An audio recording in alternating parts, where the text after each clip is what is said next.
مجھے خبر نہیں تھی کہ حضرت ابراہیم کا پیغام آئے گا، تو میں تو سارا تقسیم کر چکا ہوں، لوگ لے گئے، اب تو کوئی شے نہیں۔ اب وہ خالی آ گئے، پانچوں کے پانچوں اونٹ۔ جب خالی آئے تو حضرت ابراہیم کی حویلی کی دیواریں چھوٹی چھوٹی تھیں، ان غلاموں میں سے، خادموں میں سے، آپ کے ان چاہنے والوں میں سے ایک کہنے لگا، یار وہ غریب تو انتظار کر رہے ہوں گے کہ غلہ لینے گئے ہیں، ہمیں روٹی ملے گی۔ چھوٹی چھوٹی دیواریں ہیں، وہ جب دیکھیں گے نا خالی آ گئے تو انہیں تکلیف ہوگی، اس طرح کرو بوریوں میں ریت بھر لیتے ہیں، ریت بھر کے لے جاتے ہیں، بعد میں اندر رکھ کے انہیں سمجھا بہلا لیں گے، یا حضرت ابراہیم کو بتائیں گے، وہ خود ہی ان لوگوں کی دلجوئی فرمائیں گے۔ اب غلہ کی جگہ ریت بھر کے اونٹوں پہ رکھ کے لائی گئی، لا کے بوریاں جب رکھ دی گئیں، حضرت ابراہیم علیہ السلام دوپہر کے وقت آرام فرما رہے تھے، بی بی سارا اٹھی، کہتی ہیں جب میں نے دیکھا نا کہ بوریاں پہنچ گئی ہیں تو گئی، غلام کو ساتھ لیا اور اس کو جب کھولا نا تو کہتی اتنی حسین گندم میں نے پہلے کبھی دیکھی نہیں تھی، اتنا پیارا دانا میں نے کبھی ملاحظہ ہی نہیں کیا تھا۔ فرماتی ہیں جب اس کو پیس کر چکی میں روٹیاں پکائیں تو خوشبو دور دور تک پھیل گئی، اعلیٰ غذا بنی، بڑے بڑے کھانے بیبیوں نے مل کے پکائے، چن دیے گئے، حضرت ابراہیم اٹھے تو لوگ کھانا کھا رہے، سجدہ شکر ادا کیا، اور جب سجدے میں گئے تو وحی آنے لگی، پھر رونے لگے۔ جب پلٹ کر باہر تشریف لائے تو جناب سارا کہنے لگی، ابراہیم تمہارا مصری یار بڑا اچھا ہے، اس نے اتنی اعلیٰ گندم بھیجی ہے کہ اتنی تو میں نے پیاری گندم کبھی دیکھی نہیں۔ جناب ابراہیم مسکرائے، فرمانے لگی، سارا یہ مصری یار نے نہیں بھیجی، یہ میرے عرشی یار نے بھیجی ہے، یہ میرے عرشی یار نے بھیجی ہے۔ بھائی مہمان نوازی مزاج تھا، ہاتھ لٹا دینا مزاج تھا، دوسروں کی اشکشوئی مزاج تھا۔ حضرت ابراہیم علیہ السلام کا طریقہ ہے قربانی، حضور نے ان کا طریقہ بیان کیا۔ اگر سال کے بعد قربانی دینا ان کا طریقہ ہے تو سارا سال غریبوں کو روٹی دینا بھی حضرت ابراہیم کا طریقہ ہے، سارا سال غریب کی نوکری کرنا یہ بھی حضرت ابراہیم کا طریقہ ہے، بھوکے کو کھانا کھلانا یہ بھی۔ میرے مصطفیٰ کریم سید عالم صلی اللہ علیہ وسلم سے صحابہ نے پوچھا، حضور بہترین مسلمان کون ہے؟ بہترین مسلمان؟ تو حضور نے فرمایا جو سلام لینے میں پہل کرے اور غریب کو روٹی کھلانے میں سب سے اچھا ہو، وہ بہترین مسلمان ہے، زبردست مسلمان۔ ہمارے ہاں دعوتیں ہوتی ہیں تو امیروں کی، افطاریاں ہیں تو امیروں کی، اور میرے مصطفیٰ کریم علیہ السلام نے فرمایا بدترین دعوت ہے جس میں امیر بلائے جائے غریب نہ بلائے جائے، وہ بدترین دعوت حضرت ابراہیم کا طریقہ رہا، ساری زندگی مہمان نوازی۔ اور دوسرا ان کا مزاج تھا، اللہ سے پیار ہو گیا تھا نا، جب رب کریم سے محبت ہوتی ہے نا اور محبت کا احساس ہوتا ہے دل میں، پھر سجدے لمبے ہوتے ہیں۔ عام آدمی تو نماز بھی نہیں پڑھ سکتا، اسے خدا سے محبت ہوتی ہے، وہ تہجد بھی نہیں چھوڑ سکتا۔ وہ یہ محبت کی بات ہے نا، جس کو پیار ہوتا ہے اس کی تہجد بھی ہے، اس کی اشراق بھی ہے، چاشت بھی ہے، اس کے عمرے بھی ہیں، اس کے حج بھی ہیں، اس کے بار بار کعبۃ اللہ کے دیدار بھی ہیں۔ یہ محبت الہی ہے، جوش مارتی ہے۔ ان لوگ سجدہ کرتے ہیں تو اٹھتے ہی نہیں، اللہ کے بندوں سے پیار کرتے ہیں، اللہ کی۔ حضرت ابراہیم کو رب کریم سے اتنی محبت تھی، اتنا پیار تھا کہ وہ آپ کی زندگی کے ہر پہلو سے چھلکتا تھا۔ ایک وقت ایسا آیا کہ اللہ تعالیٰ نے حضرت ابراہیم کو بہت زیادہ مال عطا فرمایا، اتنے اونٹ گنے نہیں جاتے، گائیں اتنی زیادہ کہ شمار نہیں ہوتی، بکرے بکریاں اتنی زیادہ کہ شمار، بہت زیادہ مال اللہ نے عطا فرمایا۔ اور ابھی کچھ عرصہ پہلے آپ پیچھے جائیں نا تو جو لفظ مال تھا وہ روپے پہ تو بولا ہی نہیں جاتا تھا، وہ جانوروں پہ بولا جاتا تھا۔ بہت زیادہ مال اللہ نے دیا، بکریاں، گائیں، اونٹ، بیل، بڑا کچھ۔ تو رب کریم نے فرشتوں سے فرمایا کہ واتخذ اللہ ابراہیم خلیلا، ابراہیم میرا دوست ہے۔ تو فرشتے کہنے لگے یا اللہ جسے اتنا کچھ دیا جائے اس نے دوست تو بننا ہی ہوتا ہے، تو نوازا ہی بڑا ہے، اتنا مال، اتنے کھیت کھلیان، اتنا کچھ۔ اللہ کریم نے فرمایا جاؤ آزمائش کر لو، امتحان لے لو۔ فرشتہ امتحان لینے پہنچ گیا۔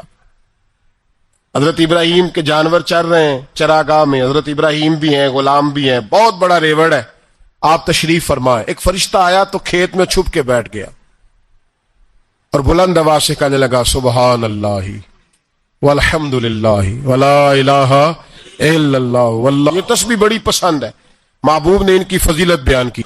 اب وہ حضرت سیدنا ابراہیم علیہ السلام کھڑے تھے تو وہ کھیت میں بیٹھ کے تسبیح پڑھنے لگا, سبحان اللہ والحمدللہ ولا الہ الا اللہ.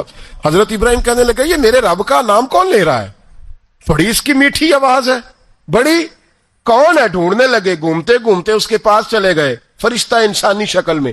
تو میرے رب کا ذکر کر رہا تھا؟ اس نے کہا میں ہی کر رہا تھا. فرمانے لگے یار ایک دفعہ پھر نہیں کرتا. تو کہنے لگا ابراہیم پہلے تو میں اپنی مرضی سے کر رہا تھا, تو کہتا ہے تو پیسے لگیں گے, پیسے ہیں تو کر دیتا ہوں. حضرت ابراہیم کہنے لگے بول تو کیا لے گا, میرے اللہ کا ذکر سنانے کا کیا لے گا؟ کہنے لگا جتنی بکریاں آپ چرا رہے ہیں ساری دے دے تو میں اللہ کا ذکر سنا دیتا ہوں. آپ نے فرمایا بس جا تیری ساری ہوئی, میرے رب کا ذکر سنا.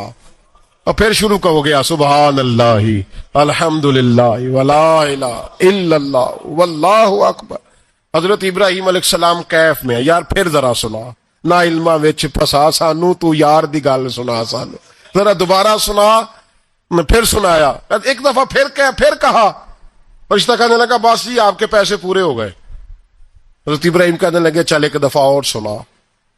کہنے لگا پیسے لگیں گے, تو کیا لے گا؟ کہنے لگا گائیں بھینسیں ساری میری. فرمایا بس یار اتنی قیمت, تو سنا صحیح, سارا کچھ ہی تیرا.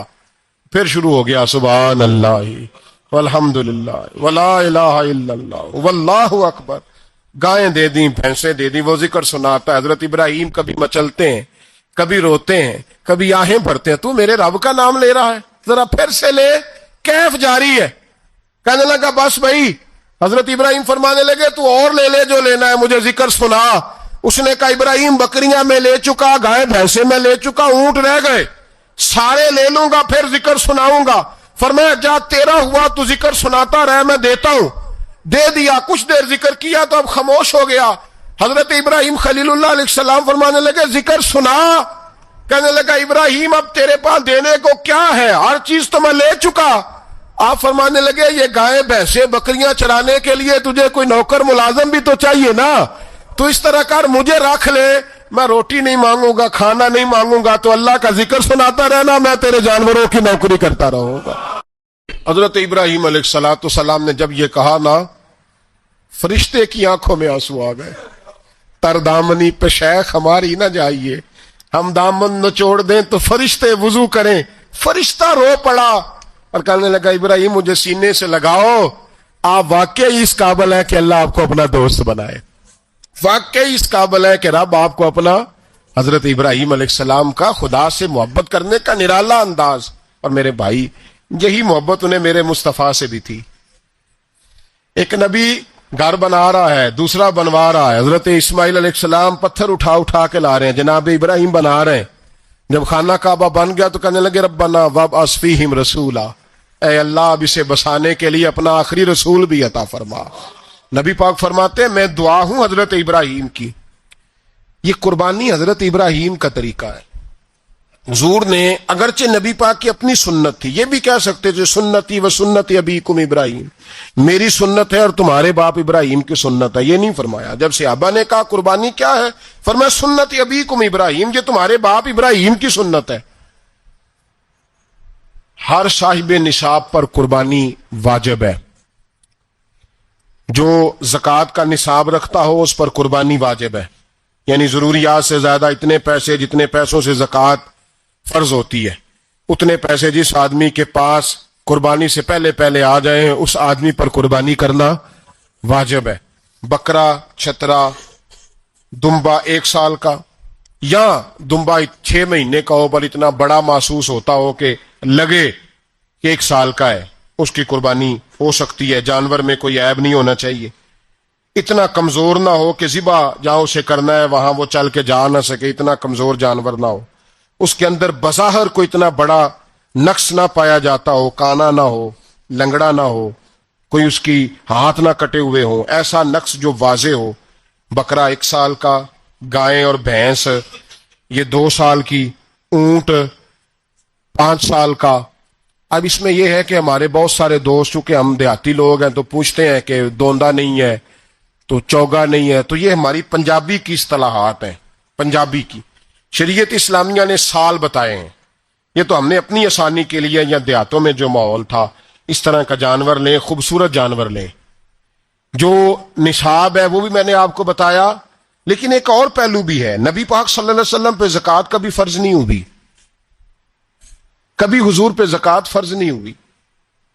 نبی پاک صلی اللہ علیہ وسلم کے پاس اتنا سرمایہ کبھی اکٹھا ہوا ہی نہیں کہ زکوٰۃ فرض ہو، لیکن نبی پاک کے صحابہ فرماتے ہیں کہ مدینے کے 10 سالوں میں اللہ کے رسول نے ہر سال قربانی فرمائی ہے، ہر سال قربانی دی، اور جس سال حضور حج کرنے گئے اس سال اللہ کے نبی نے 63 اونٹ ذبح فرمائے، اور حضور صلی اللہ علیہ وسلم جب اونٹ ذبح کرنے لگتے نا تو صحابہ کہتے ہیں اونٹ خود دوڑ کے حضور کے سامنے آ کے لیٹ جاتا، اور نبی پاک اسے ذبح کرتے اور فرماتے ہیں ایک دوسرے کو دھکے دیتے اونٹ کے، پہلے میں نے جانا ہے ذبح ہونے کے لیے، پہلے میں نے، انہیں پتا تھا کہ جو مصطفیٰ کے ہاتھوں ذبح ہوگا وہ تو دائمی زندگی پا جائے گا، یہاں بھی وہاں بھی زندہ۔ 63 اونٹ ذبح کیے، ایک اونٹ میں کتنی قربانیاں ہوتی ہیں؟ 7۔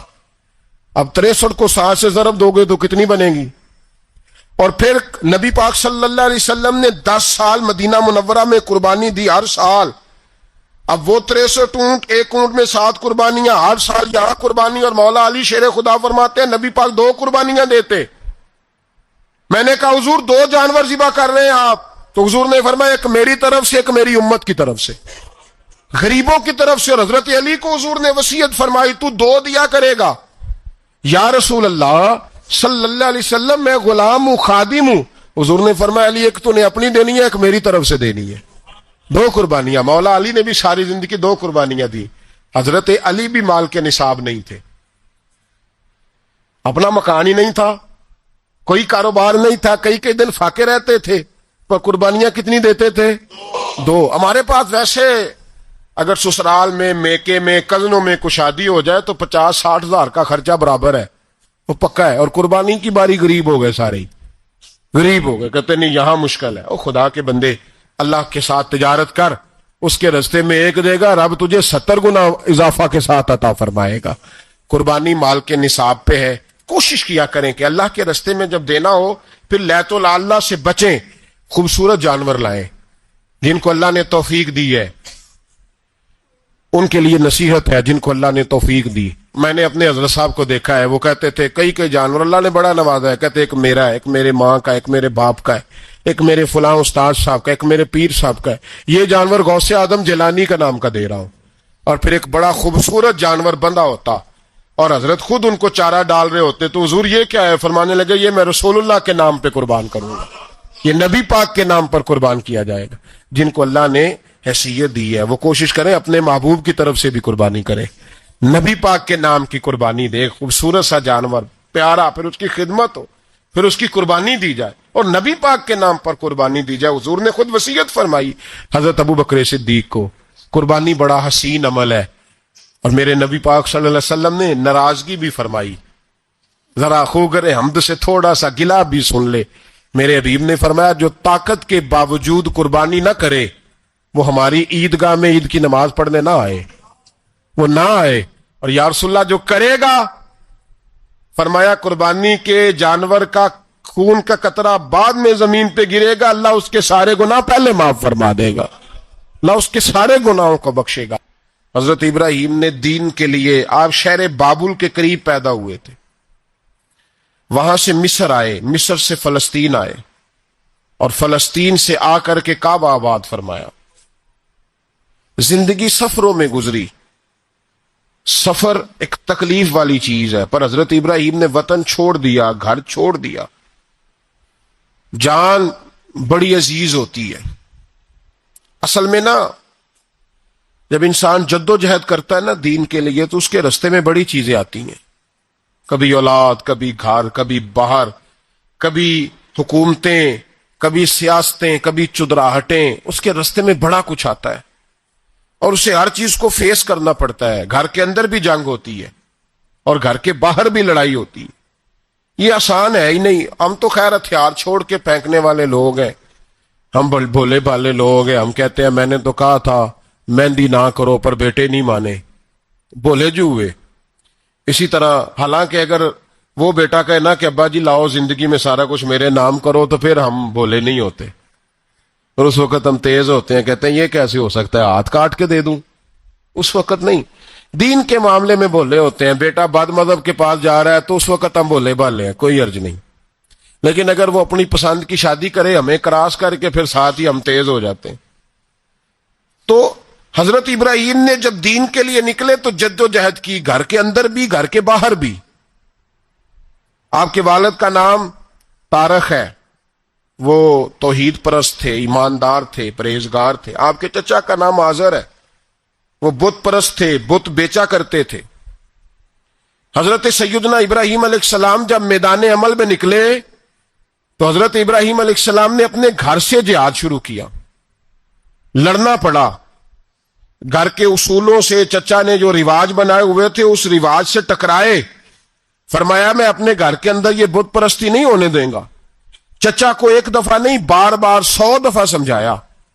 آپ کا چچا بت بنا کے بیچا کرتا تھا۔ حضرت ابراہیم علیہ السلام تھوڑے بڑے ہوئے تو کہنے لگا کہ چلو میرے ساتھ، تم بھی بت بیچنے ہیں، ہمارا کاروبار ہے۔ حضرت ابراہیم ساتھ نکلے تو بت پکڑا ہے، گندے پانی کے اندر اس بت کو ڈبوتے ہیں، کہتے ہیں کسی نے خریدنا ہے تو خرید لو، نہ یہ نفع دے سکتا ہے نہ نقصان دے سکتا ہے، جو اپنا آپ نہیں بچا سکتا تمہیں کیا بچائے گا، خریدنا ہے تو خرید لو۔ چچا کہنے لگا تو کاروبار چمکا رہا ہے کہ تباہ کر رہا ہے؟ گھر میں بڑے معاملات خراب ہوئے، جھگڑے ہوئے، لیکن حضرت ابراہیم علیہ السلام ایک منٹ کے لیے بھی اپنے گھر کے اندر بھی کمپرومائز کرنے کو تیار۔ یہ تھوڑا مشکل میں نے پہلو چھیڑ دیا ہے، یہ تھوڑا مشکل پہلو چھیڑ دیا ہے۔ تھوڑا سمجھدار آدمی ہے پر بیوی سے پردہ نہیں کرا سکتا، سیانا ہے، پنچایت کا بندہ ہے، جو اس سے آپ کہیں گے وہ بات یہ سنائے گا، لیکن کہتا نہیں جی میں نے کوشش کر لی ہے۔ کس قسم کی کوشش ہے صاحب، یہ کیسے ہو گیا؟ حضرت ابراہیم علیہ السلام نے گھر کے اندر سے فرمایا نہیں کرنے دوں گا، گھر کے اندر بھی ٹکرائے۔ فرمایا تم جو بھی ہو، پاش پاش کیا چچا کے اصولوں کو، اور باہر جب نکلے تو صرف علاقے کے چیئرمین سے نہیں ٹکرائے، ایم پی ایم این اے وزیر مشیر سے نہیں ٹکرائے، سپر پاور نمرود دنیا کا واحد حکمران تھا اس وقت، دوسرا کوئی حکمران ہی نہیں تھا، اکیلے حکمران سے جا کر ٹکرائے، کوئی ساتھ فوج نہیں تھی، کوئی ساتھ ان کے طاقت بظاہر دنیا داری کی کوئی نہیں تھی، پر حضرت ابراہیم جا کے ٹکرائے۔ اور میرے رسول پاک صلی اللہ علیہ وسلم نے سند بیان کی، فرمایا افضل الجہاد کلیمت الحق عند سلطان الجابر۔ فرمایا سب سے افضل جہاد یہ ہے کہ تو ظالم بادشاہ کے سامنے کھڑے ہو کے حق بات بیان کر دے، یہ سب سے بڑا جہاد ہے، یہ سب سے افضل الجہاد کلیمت الحق عند سلطان الجابر، سب سے بڑا جہاد۔ حضرت ابراہیم کھڑے ہو گئے، سپر پاور سے ٹکرائے۔ یہاں ہم لوگ حکمتوں کا شکار ہیں، دیکھیں گے، کریں گے، سوچیں گے، اور مولوی صاحب کو ویسے کہتے ہیں آپ پرہیز کریں سیاسی باتوں سے۔ بھئی اللہ کے ہر نبی نے جا کے وقت کے ظالم حکمران کو لتاڑا ہے، للکارا ہے، یہ تو مشن انبیاء ہے۔ حضرت سیدنا ابراہیم علیہ السلام نے جو اس کو جا کے کہا کہ تو جھوٹ بولتا ہے، تو جھوٹا ہے، تو خدائی کا دعویٰ کرتا ہے، تو بہت بڑا ظالم ہے، اور قرآن مجید نے اس ساری بات کو بیان فرمایا۔ حضرت ابراہیم علیہ السلام سے کہنے لگا میں رب ہوں، تو آپ نے فرمایا میرا رب تو وہ ہے جو زندہ کرتا اور مارتا ہے، تو پھر آپ حق بات بیان کریں گے تو اللہ مارے گا کہ بندہ مارے گا؟ کچھ بھی نہیں ہوتا، کیونکہ زندگی موت کس کے ہاتھ میں ہے؟ اللہ کے ہاتھ میں، زندگی موت اللہ، کچھ بھی نہیں ہوتا۔ انسان صحیح سمت کا تعین کرے اور صحیح چلے۔ حضرت علی شیر خدا سے کسی نے کہا تھا کہ آپ کے بڑی دشمنی ہے، کوئی محافظ رکھ لیں۔ آپ فرمانے لگے موت خود بہت بڑی محافظ ہے، وقت سے پہلے آتی ہی نہیں، بڑی محافظ ہے، وقت سے پہلے۔ علامہ نورانی رحمت اللہ تعالی علیہ کراچی جیسے شہر میں رہا کرتے تھے، جہاں گام گام پہ خطرہ تھا۔ لوگوں نے کہا حضرت اتنے بڑے لیڈر ہو، آپ کی جماعت کی 62 سیٹیں ہوئی قومی اسمبلی میں، ایک ایسا وقت بھی آیا تو کوئی ایک آدمی بندوق والا۔ آپ فرمانے لگے مجھے ضرورت ہی نہیں، اس لیے کہ جس خدا رسول کے لیے میں نکلا ہوں وہ خود ہی حفاظت کرنے والے ہیں، ضرورت نہیں ان چیزوں۔ تو بھائی حضرت ابراہیم ٹکرائے، اور آپ کا انداز کیا ہے؟ جا کے کہا کہ تو نہیں، خدا وہ ہے جو زندہ کرتا، اور اس نے ایک بیوقوفوں جیسی دلیل دی۔ ایک آدمی کو کل پھانسی دینی تھی تو اس کو بلایا، کہنے لگا تجھے کب پھانسی ہے؟ اس نے کہا کل۔ کہنے لگا جا تجھے آزاد کیا، زندگی دی۔ اس کو چھٹی دے دی. ایک عام آدمی بیچارہ بیٹھا تھا, اس کو پکڑ کے نا کہنے لگا اس کی گردن اڑا دو. کہنے لگا دیکھ لو میں بھی زندہ کرتا اور مارتا ہوں, وہ جو کل مرنے والا تھا میں نے زندہ کر دیا ہے, اور جس کو پتہ ہی نہیں تھا کہ میں نے مرنا ہے اسے پکڑ کے میں نے مار دیا ہے. یہ بیوقوفوں جیسی دلیل ہے. حضرت سیدنا ابراہیم علیہ السلام چاہتے تو اسی وقت دلیل توڑ دیتے کہ تو کیا بیوقوفوں جیسی بات کر رہا ہے, اگر تو زندگی دیتا ہے تو مرے ہوئے میں جان ڈال کے دے جس کو تو نے مارا ہے. لیکن حضرت ابراہیم نے دیکھا کہ بیوقوف ہے, بیوقوفوں سے بحث نہیں ہوتی, دلیل بدل لی جاتی ہے, ان کی عقل کے مطابق بات کی جاتی ہے. حضرت ابراہیم فرمانے لگے میرا رب وہ ہے جو سورج مشرق سے نکالتا ہے اور مغرب میں غروب کرتا ہے, تو اگر رب ہے تو مغرب سے نکال کے مشرق میں غروب کر. فبہت الذی کفر, کافر لاجواب ہو گیا, اس کے پاس اس چیز کا کوئی جواب نہیں تھا. علامہ اسماعیل حقی نے خوبصورت فقرہ لکھا ہے, خوبصورت جان ڈال دی ایک جملہ کہہ کے. حضرت سیدنا علامہ اسماعیل حقی رحمت اللہ علیہ فرمانے لگے چونکہ نمرود بیوقوفوں جیسی باتیں کر رہا تھا, اگر وہ یہ کہہ دیتا نا کہ میں سورج کو نکالتا ہوں مشرق سے, میں غروب کرتا ہوں معاذ اللہ مغرب میں نکالتا ہوں, تو آپ اپنے رب سے کہیے کہ وہ مغرب سے نکال کے مشرق میں غروب کرے.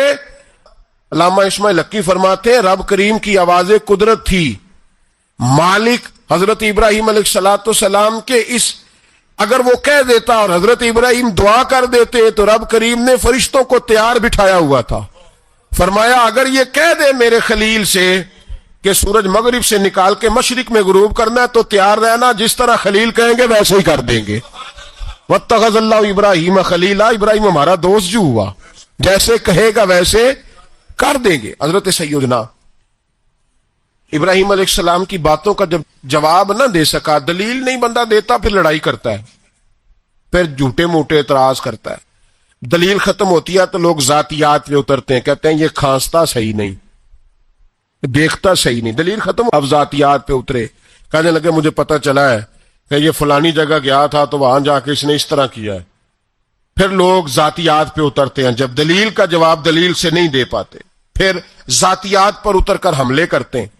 حضرت ابراہیم کے دلائل کا جواب نمرود نہ دے سکا تو کہنے لگا کہ اس کو آگ میں ڈال دو. قوم گئی ہوئی تھی ساری, آپ نے بات سنی ہوئی ہے, میں نے صرف اشارہ دینا ہے, میلے پہ. تو حضرت سیدنا ابراہیم علیہ السلام نے سارے بت توڑ دیے, کلاڑا بڑے بت کی گردن پہ رکھا.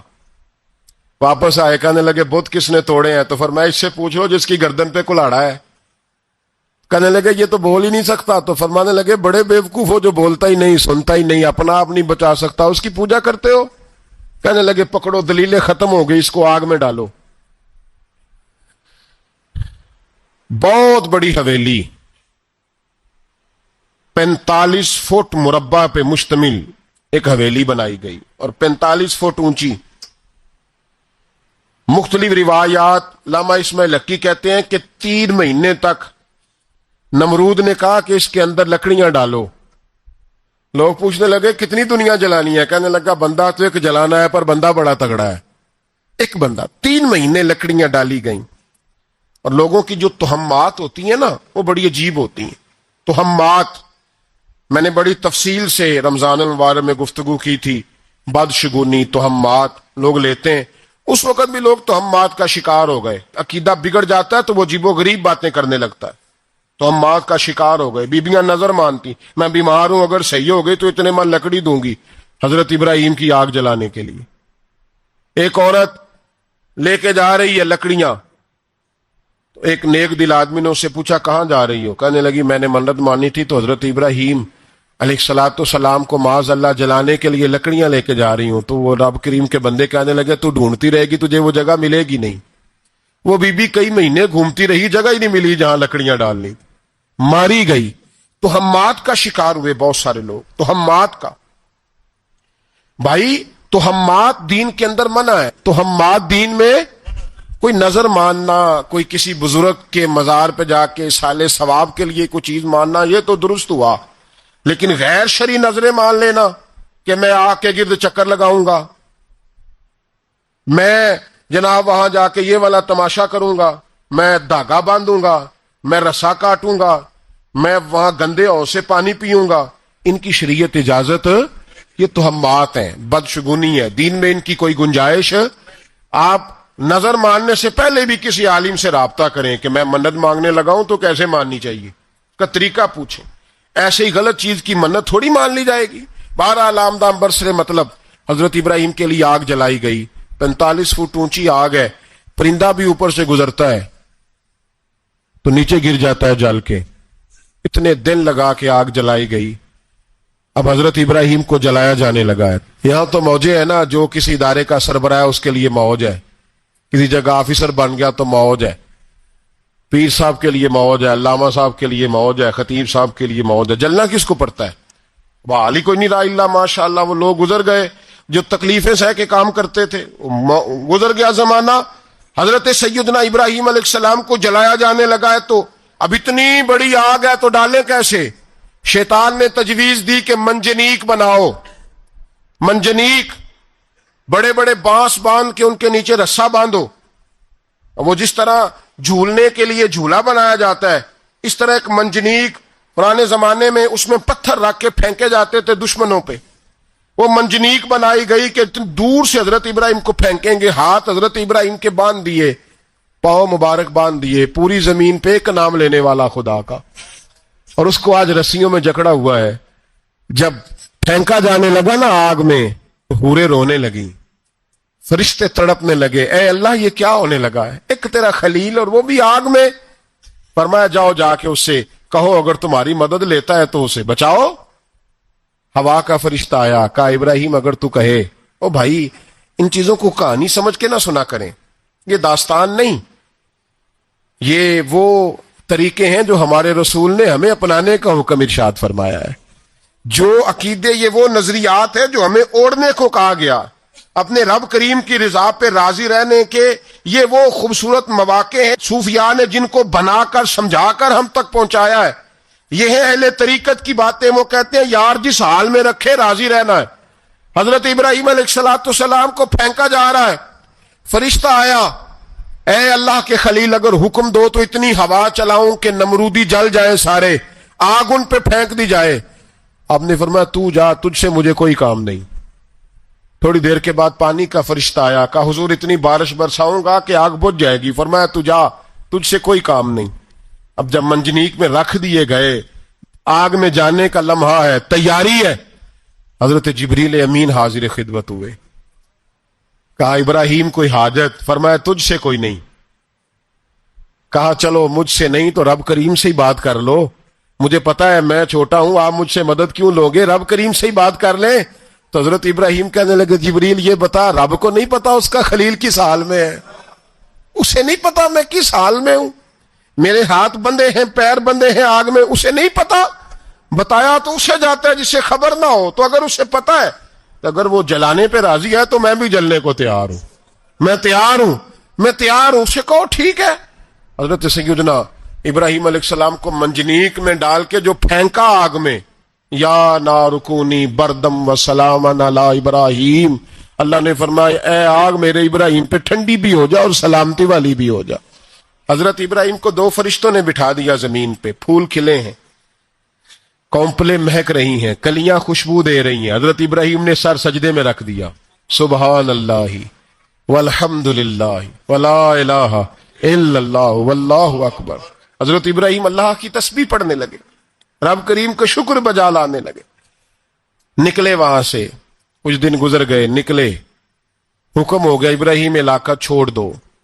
حضرت ابراہیم علیہ السلام وہاں سے نکل کے مصر آئے، چچا کے پاس ٹھہرے۔ انہوں نے اپنی بیٹی جناب سارہ کا نکاح کر دیا۔ کچھ آگے بڑھے تو ایک ظالم بادشاہ سے ٹکرائے، اس نے ایک شہزادی، ایک بادشاہ کی بیٹی قید کی ہوئی تھی، جناب ہاجرہ نام تھا، ان کو قید سے چھڑا کے ساتھ لائے۔ حضرت لوط علیہ السلام بھی ساتھ، یہ 4 لوگوں کا قافلہ چلا، فلسطین میں جا کے پڑاؤ ڈالا، گھر بار چھوڑا، تبلیغ شروع ہوئی۔ حضرت ابراہیم کے گھر میں 2 خواتین ہیں، ایک آپ کی بیوی ہیں، ایک حضرت ہاجرہ ہے، اولاد کوئی نہیں، بڑا میوہ ہے میٹھا، گھر وہی آباد ہوتا ہے جس میں بچے روتے ہیں، گھر ہوتا ہی وہ ہے جس میں بچوں کی چنچناہٹ ہوتی ہے، بھن بناہٹ ہوتی ہے۔ حضرت ابراہیم نے ایک بچہ روتے ہوئے دیکھا تو آنکھوں میں آنسو آئے, کہنے لگے ربی حبلی من الصالحین, یا اللہ مجھے بھی نیک اولاد عطا کر دے. حضرت سارہ نے سن لیا, کہنے لگی ابراہیم شاید میرے بطن سے تو آپ کو نصیب نہیں, ہاجرہ سے نکاح کر لو. ناب ہاجرہ سے نکاح ہوا. اللہ تو بڑا بے نیاز ہے, رب کریم نے حضرت اسماعیل جیسا خوبصورت بیٹا عطا فرمایا. بیٹا کالا سیاہ بھی ہو تو سینے کی ٹھنڈک ہوتا ہے, پر یہ تو وہ بیٹا ہے جس کی پیشانی میں نور محمدی چمکتا ہے صلی اللہ علیہ وسلم. حضرت سیدنا اسماعیل علیہ اتنے خوبصورت. اب جس بیوی کے ہاں بیٹا تھا, بیٹھنا اٹھنا بھی زیادہ اس کے پاس, آنا جانا بھی اس کے پاس, توجہ ادھر ہو گئی. جناب سارہ رشک کرنے لگی. ایک دن کہنے لگی اسے چھوڑ آ جنگل میں, وادی غیر ذی زرع مکے کے پاس. بھائی ایک بیٹا عالم دین بنا لو. کہنے لگا روٹی کہاں سے کھائے گا؟ تیرے 5 بیٹے ہیں, کو حافظ قرآن بنا, کہتے روٹی کہاں سے کھائے گا؟ وہ بچہ بھی کہتا ہے میں کہاں سے کھاؤں گا. حضرت ابراہیم علیہ السلام تو چند مہینے کا بچہ چھوڑ آئے, تو کہاں سے روٹی کھائی حضرت اسماعیل نے؟ کہاں سے کھائی ان کی اماں نے روٹی؟ بھوکے مر جاتے ہیں یہ سارے. میں بڑی ذمہ داری سے کہا کرتا ہوں کہ جتنی خوبصورت روٹی اللہ کریم دین کے خادموں کو عطا کرتا ہے شاید کسی اور کے نصیب ہوتی ہو, لیکن ہم لوگ توجہ ہی نہیں کر رہے, ہمارا ذوق ہی نہیں بن رہا, ہم یہ محنت ہی نہیں کر رہے کہ قوم کو مستند علماء کی ضرورت ہے, علاقوں کے علاقے خالی ہیں, ادھر ہمارا مزاج ہی نہیں بن رہا, توجہ ہی نہیں دین کی خاطر. اور پھر چلے بچے تو بعد کی بات ہے نا, جو ابھی خود جوان ہے وہ بھی یہ دعا. ایک صاحب مجھے کہنے لگے میں دعا مانگ رہا ہوں اللہ مجھے بیٹا دے تو میں اسے دین پہ لگاؤں گا. تو میں نے کہا آپ بھی بوڑھے نہیں ہوئے, آپ خود ہی لگ جائیں, بیٹا تو ابھی آئے گا تو لگے گا نا. تو آپ تو اس وقت ہیں تو آپ تو پہلے لگے نا صاحب, 2 گھنٹے تو نکال کے آئے, دین سیکھنے کو کافی ہے. آپ اتنی لمبی سوچ رہے ہیں کہ بچہ آئے گا تو بڑا ہوگا تو وہ جائے گا تو دیکھی جائے گی, ابھی تو آپ ہیں تو آپ تو آؤ. حضرت ابراہیم نے بچہ وہاں چھوڑا. یہاں سے جو عمرہ کرنے لوگ جاتے ہیں نا, جو حج کرنے جاتے ہیں, ان کو پتا ہے کہ وہاں دنیا کی ہر نعمت ملتی ہے, پھر بھی ڈبل ٹرپل پیسے لوگ جیبوں میں ڈال کے جاتے ہیں. حضرت ابراہیم جب وہاں لے کے گئے تو کوئی انسان نہیں تھا, پانی کا قطرہ نہیں تھا, 2 کلو کھجوریں, ایک مشکیزہ, بیوی کو تھمایا. ہمارے گھر میں ہزاروں چیزیں پڑی ہیں, لیکن وہ جو توکل ہے نا وہ ختم ہو گیا ہے. اللہ دے گا, حلال حلال پہ قناعت کرے, جائز جائز پہ بھروسہ کرے, رب کریم عطا کرنے والا ہے, وہ مزاج ختم ہو گیا. حضرت سیدنا ابراہیم علیہ السلام 2 کلو کھجوریں, ایک مشکیزہ پانی کا دے کر کے, اور وہاں بٹھایا آپ نے اپنے بچے کو اور اپنی زوجہ جناب ہاجرہ کو, اور بٹھا کر کے یہ واپس پلٹنے لگے تو حضرت ہاجرہ سلام اللہ علیہ نے آواز دی, کہا ابراہیم کس کے سہارے پہ چھوڑ کے جا رہے ہو؟ جہاں آب زمزم کا کنواں ہے نا, جو لوگ گئے ہیں جنہوں نے صفا مروہ کی صحیح کی ہے, صفا مروہ سے باہر نکلے نا, سرکار کی ولادت کا مقام ہے, اس جگہ پہ آب زمزم کا کنواں تھا, وہاں حضرت سیدنا ہاجرہ کو بٹھایا. کوئی چیز نہیں, کوئی درخت نہیں, کوئی کھیت نہیں, کوئی پانی نہیں, کوئی کنواں نہیں, وہاں بٹھایا اور بٹھا کر کے نکلنے لگے تو جناب ہاجرہ فرمانے لگی ابراہیم کس کے سہارے پہ چھوڑ کے جا رہے ہو؟ کہنے لگی اللہ کے سہارے پہ. تو پاک باز بی بی نے ایک لفظ پوچھا, کہا ابراہیم یہ میرے رب کا حکم ہے, یہ میرے, بس جن کا عقیدہ توحید مضبوط ہو ان کے لیے ایک جملہ کافی ہوتا ہے, یہ میرے اللہ کا حکم ہے. تو جناب ابراہیم علیہ الصلوۃ والسلام فرمانے لگے ہاجرہ ہاں رب کا حکم ہے. جب یہ لفظ کہے تو چاہیے تھا نا حضرت ابراہیم تسلی دیتے, تو بی بی صاحبہ تسلی دینے لگی, عرض کرنے لگی ابراہیم اگر اللہ کا حکم ہے تو پھر آپ ہماری فکر نہ کرنا, اگر یہ رب کا حکم ہے تو پھر ہماری فکر نہ کرنا, جس رب نے ہمیں یہاں تک پہنچایا ہے وہ ہمیں کبھی بھی ضائع نہیں فرمائے گا, پھر فکر نہ کرنا. حضرت ابراہیم آ گئے, بات آپ نے سنی ہوئی ہے, اشارہ کرنا مقصود ہے. 13 سال میں چلے مان بھی لیا جائے بعض روایات کی روشنی میں کہ آتے جاتے بھی رہے, لیکن مکمل دیکھ بھال اپنے بچے کی پرورش میں پورا حضرت ابراہیم علیہ السلام کا کردار, سارا کردار ماں کا تھا. حضرت سیدنا ابراہیم 13 سال کے بعد آئے, چونکہ گھر میں اللہ تبارک و تعالیٰ کی دوستی کا چرچا تھا, اللہ تبارک و تعالیٰ کی محبوبیت کا غلبہ تھا. 13 سال کے بعد فلما بالغ معہ سعیا, بیٹا جب اتنا بڑا ہوا کہ ساتھ چلنے لگا, تو حضرت ابراہیم نے اپنے بیٹے کو بلا کے کہا بیٹا مجھے خواب آئی ہے, میں تجھے ذبح کر رہا ہوں, تیری کیا رضا ہے؟ تو حضرت اسماعیل کہنے لگے یا ابت افعل ما تؤمر, ابا جی اللہ جیسے حکم دیتا ہے میرے ساتھ ویسے ہی کریں, جیسے اللہ حکم دیتا ہے ویسے ہی, بولیے ویسے ہی کریں. حضرت حاجرہ کو کہا کہ ایک دوست نے دعوت کی ہے تو وہاں جا رہے ہیں, بی بی مطمئن ہے, تفصیلات کی ضرورت نہیں, ختم بات, اعتبار ہے, مطمئن ہو گئی. شیطان پیچھے سے آیا اماں کے پاس, ذرا تھوڑی دیر کے لیے تصور جمائیے, یہاں تو پڑوسن آ کے کوئی بات بتا دیتی ہے خاوند کے بارے میں تو کئی مہینے جھگڑا جاری رہتا ہے, پڑوسن محلے دار. شیطان نے آ کے بتایا لفظ کیا ہے؟ کہا حضرہ تمہیں پتا ہے کہاں جا رہے ہیں؟ کہا دوست کی دعوت میں. تو کہنے لگے دوست کون ہے؟ رب کریم, اور ابراہیم کا خیال ہے کہ اس رب نے مجھے حکم دیا ہے کہ میں ذبح کروں. تو حضرت حاجرہ کہنے لگی کبھی باپ بھی بیٹے ذبح کرتے ہیں؟ شیطان کہنے لگا ان کا خیال ہے کہ ان کے رب نے حکم دیا ہے. جناب حاجرہ فرمانے لگی اگر رب نے حکم دیا تو پھر تو مجھے شیطان لگتا ہے, تو مجھے شیطان لگتا ہے. کا کیا مطلب؟ فرمانے لگی اگر رب کریم کا حکم ہے تو میرے پاس ایک اسماعیل ہے, اگر 1000 بھی ہوتے میں سارے اللہ کے راستے میں پیش کر دے دیتی. مالک کا ہی تو ہے سارا کچھ, اسی کا ہے, اس میں لیت اللہ کی کیا گنجائش؟ حضرت سیدنا ابراہیم علیہ السلام نے بیٹے کے حلق پہ چھری رکھ بھی دی اور چھری چلا بھی دی, رکھ بھی دی, اور وہ تو اللہ کریم نے فرمایا یا ابراہیم قد صدقت الرؤیا, ابراہیم تو نے خواب سچا کر دکھایا, وہ قیامت تک تیرا نام رہے گا. حضرت ابراہیم نے وطن بھی دیا, جان بھی دی, بیٹا بھی, اللہ کریم نے دمبے دیے, فرمایا یہ فدیہ ہے. اب یہ قربانی قیامت تک حضرت ابراہیم کے طریقے کے مطابق جاری ہے. حضرت ابراہیم بہت بڑے مہمان نواز تھے, بہت بڑے. آپ جب مصر میں قیام تھا تو بڑے بڑے لمبے چوڑے لنگر پکتے تھے, لوگ آیا جایا کرتے تھے, بڑا تفصیل کے ساتھ کھانا ہوتا تھا. مہمان نوازی آپ کی خاص صفت مبارکہ ہے. ہمارے ہاں بھی مہمان نوازی ہوتی ہے امیروں کی, بلکہ اب تو مہمان نوازی اس طرح کی ہے کہ کل تیری میرے پاس دعوت ہے اور پرسوں میری تیرے پاس ہے. وہی امیروں میں وہ چکر رہتا ہے, پارٹیاں دوست ایک دوسرے کو ڈالتے ہیں, تیری طرف پارٹی تیری طرف. اور اسی انداز میں اب یہ عید آئے گی نا, ٹکا پارٹیاں ہوں گی جگہ جگہ, اور لوگ سوال پوچھنے لگے ابھی سے, کہتے ہیں قربانی کا کتنا گوشت گھر رکھنا جائز ہے, قربانی کا کتنا گوشت گھر رکھنا جائز ہے؟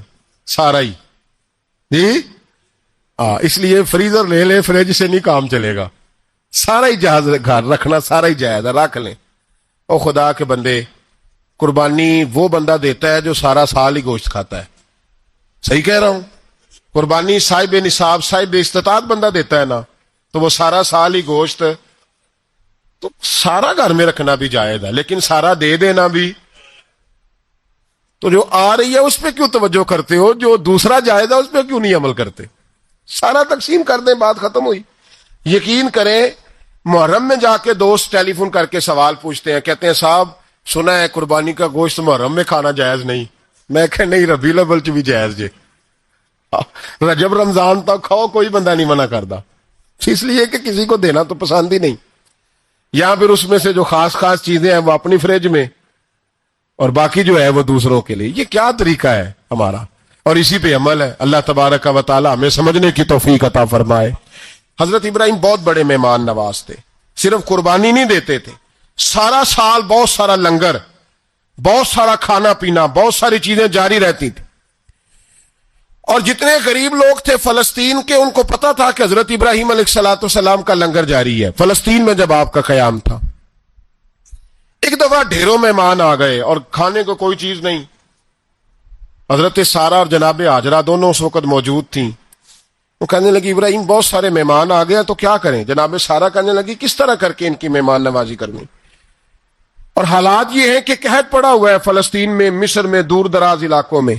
تو حضرت ابراہیم کہنے لگے یہ اللہ کے مہمان ہیں اور ہمیں رب کریم کا بندہ سمجھ کے آ گئے ہیں, اللہ ہی بندوبست کرے گا. فرمانے لگے میرا مصر میں ایک دوست ہے, وہ قحط کے دنوں میں غلہ جمع کر لیتا ہے, میں اس کی طرف پیغام بھیجتا ہوں, مجھے امید ہے وہاں سے غلہ ملے گا. 2 3 5 اونٹ والے غلام بلائے اور ان کو کہا کہ جاؤ غلہ لے آؤ مصر کے دوست سے. وہ لوگ کہتے ہیں ہم غلہ لینے گئے، وہاں جب پہنچے تو حضرت ابراہیم خلیل اللہ علیہ السلام کا پیغام دیا تو آپ کا وہ دوست کہنے لگا غلہ تو بے شمار تھا،